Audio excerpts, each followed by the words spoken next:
Hello students, welcome you all at resolution study point. Today we are going to discuss change in spectra accompanying change in symmetry upon coordination.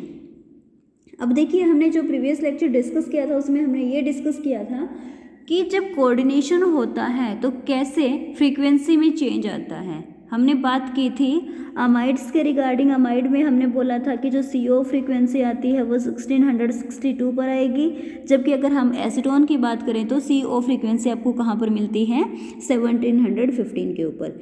और जो आज का जो हमारा topic है ये क्या है कि अगर कोऑर्डिनेशन होता है तो सिमेट्री में क्या चेंज आता है, सिमेट्री में क्या चेंज आता है. ओके, एग्जाम्पल के लिए हम देखते हैं, जैसे कि आपके पास नाइट्रेट आयन होता है.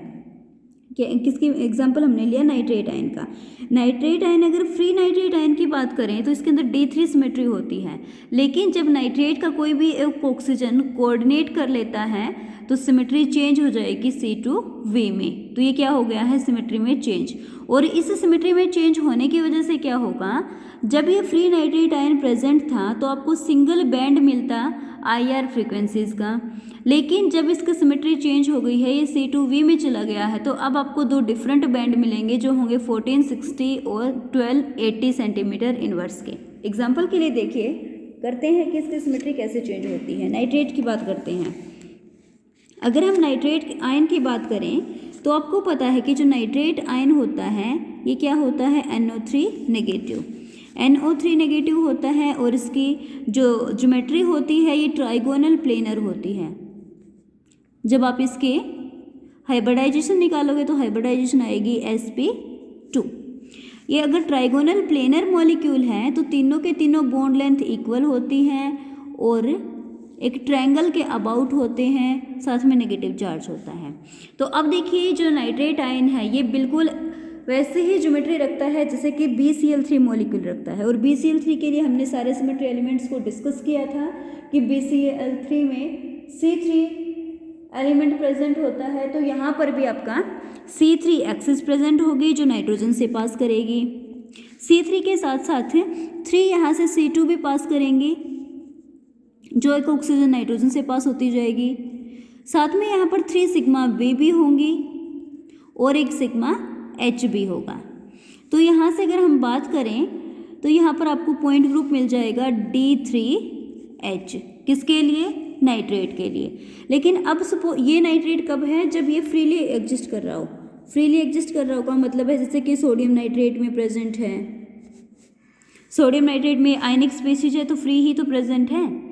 तो जब नाइट्रेट आयन फ्री है तो इसमें सिमेट्री होती है D3H. लेकिन सपोज कीजिए कि आपके किसी भी एक ऑक्सीजन ने बॉन्डिंग कर ली है, कोऑर्डिनेशन कर लिया है. अब अगर जो ऑक्सीजन कोऑर्डिनेट करेगी वो वाला बॉन्ड तो क्या हो जाएगा, लार्ज, और बाकी बॉन्ड्स क्या हो जाएंगे, स्मॉल.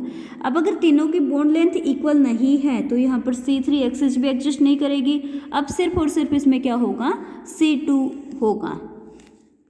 कौन सी एक्सिस होगी इसमें, C2 होगी, जो ऑक्सीजन और नाइट्रोजन से पास होगी, सिर्फ एक C2 होगी. तो यहाँ पर जब हम निकालेंगे तो पॉइंट ग्रुप आ जाएगा C2V. तो हमने ये देखा कि जब नाइट्रेट फ्री एग्जिस्ट करता हो तब सिमेट्री D3H होती है, और जब नाइट्रेट की किसी एक ऑक्सीजन ने कोऑर्डिनेट कर लिया हो किसी मेटल के साथ तो जो सिमेट्री D3H था वो चेंज होकर के किस में कन्वर्ट हो जाएगी, C2V में. दूसरी बात, जब D3H सिमेट्री होती है तो आपको सिंगल बैंड मिलता है. IR के अंदर आपको एक ही बैंड मिलेगा, और जब C2V सिमेट्री हो जाएगी तो इन दोनों का तो एक और इसका डिफरेंट, तो आपको दो बैंड्स मिलेंगे. ओके, एग्जाम्पल के लिए देखिए, दो बैंड्स कहाँ पर मिलते हैं, कितनी फ्रीक्वेंसी पे मिलते हैं. Evidence to support coordination of the nitrate ion to metal ions can be obtain by IR studies. Free nitrate ion has D3H symmetry, but upon coordination of one of the oxygen, the symmetry is lowered to C2V. ये हमने discuss कर लिया है. The asymmetric stretch in the nitrate ion is split into a high frequency and single bond oxygen asymmetric stretch and a lower frequency symmetric stretch. तो अब इसमें एक तो हो जाएगा asymmetric stretch और एक होगा symmetric stretch. फ्रीक्वेंसी आपको मिलेगी 1460 और 1280 सेंटीमीटर इनवर्स के रिस्पेक्ट में. ओके, तो ये केस था कि नाइट्रेट का कैसे सिमेट्री चेंज होती है और सिमेट्री चेंज होने से स्पेक्ट्रम में क्या चेंज आता है, स्पेक्ट्रा कैसे अफेक्ट होता है। नेक्स्ट केस हम एग्जांपल ले सकते हैं सल्फेट आयंस के लिए। किसका एग्जांपल लिया हमने? सल्फेट आयन का। तो जो सल्फेट आयन होता है, जनरली सल्फेट आयन की टेट्राहेड्रल सिमेट्री होती है, टेट्राहेड्रल ज्योमेट्री होती है, और टेट्राहेड्रल ज्योमेट्री होने की वजह से इसमें TD ही सिमेट्री होती है, पॉइंट ग्रुप टेट्राहेड्रल रहेगा। जब ये टेट्राहेड्रल सिमेट्री में रहेगा तो यहाँ पर सिर्फ और सिर्फ आपको दो बैंड्स मिलेंगे, एक 1104 सेंटीमीटर इनवर्स के ऊपर जो स्ट्रेचिंग फ्रीक्वेंसी देगा, और एक 613 के ऊपर जो कि बेंडिंग को दिखाएगा। लेकिन जब एग्जाम्पल के लिए आपने एक कॉम्प्लेक्स बनाया, इस वाले कॉम्प्लेक्स में एक ऑक्सीजन ने कोऑर्डिनेट कर लिया कोबाल्ट के साथ। जब ये ऑक्सीजन कोबाल्ट के साथ कोऑर्डिनेट कर लेगा तो जैसे नाइट्रेट में था बिल्कुल वैसे ही अब जो ऑक्सीजन है चारों की चारों, उनके बॉन्ड लेंथ इक्वल नहीं होंगी। 3 की बॉन्ड लेंथ इक्वल होगी, 4th वाले की डिफरेंट हो जाएगी। तो उस कंडीशन में सिमेट्री चेंज होगी और सिमेट्री क्या आ जाएगी? C3V। जब सिमेट्री C3V हो जाएंगी तो आपको IR के अंदर कितने बैंड्स मिलेंगे? 6 बैंड्स मिलेंगे। इसकी ज्योमेट्री देख लेते हैं। ज्योमेट्री देखिए,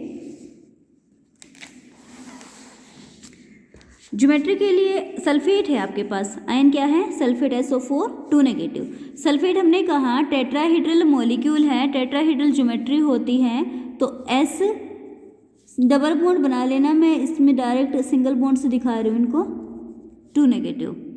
ये है सल्फेट। सल्फेट बिल्कुल किस टाइप का मॉलिक्यूल है? जैसे कि मीथेन होता है, CH4 जैसा मॉलिक्यूल है। अब CH4 की शेप कैसी होती है? टेट्राहेड्रल। पॉइंट ग्रुप क्या होता है? TD हमने डिस्कस किया था। तो सल्फेट का भी पॉइंट ग्रुप क्या हो जाएगा? टेट्राहेड्रल। टेट्राहेड्रल पॉइंट ग्रुप है तो सिमेट्री भी क्या है? टेट्राहेड्रल। अब अगर इसमें टेट्राहेड्रल सिमेट्री प्रेजेंट है तो यहाँ पर चारों के चारों बॉन्ड लेंथ इक्वल है, तो यहाँ पर केवल और केवल आपको दो लाइन्स मिलेंगी, दो बैंड्स मिलेंगे, एक स्ट्रेचिंग का और एक मिलेगा बेंडिंग का। लेकिन सपोज करो कि इस वाले ऑक्सीजन ने बॉन्डिंग की है। जब ये वाला ऑक्सीजन बॉन्डिंग करेगा तो बाकी बॉन्ड लेंथ तो जितनी थी उतनी ही रहेंगी, लेकिन ये वाली बॉन्ड लेंथ क्या हो जाएगी? इंक्रीज हो जाएगी। अब ये वाला जो पॉइंट ग्रुप है टेट्राहेड्रल जो होना चाहिए था वो टेट्राहेड्रल तो होगा नहीं। अब पॉइंट ग्रुप क्या आ जाएगा? C3V, क्योंकि अब C3 एक्सिस पास करेगी जो इस ऑक्सीजन और सल्फर से पास होते हुए निकल जाएगी और इन ऑक्सीजन्स को रिफ्लेक्ट करेगी रोटेट करने पर। तो टेट्राहेड्रल जो सिमेट्री थी वो किस में कन्वर्ट हो गई? C3V में। तो ये कंडीशन है कि कैसे सिमेट्री चेंज होती है और सिमेट्री चेंज होने से कैसे आपको डिफरेंट बैंड्स मिलते हैं IR स्पेक्ट्रा में। और जब ये C3V पॉइंट ग्रुप होता है तो अब यहाँ पर बैंड कितने मिलेंगे? 6 बैंड्स आपको मिलेंगे IR स्पेक्ट्रा में। ओके।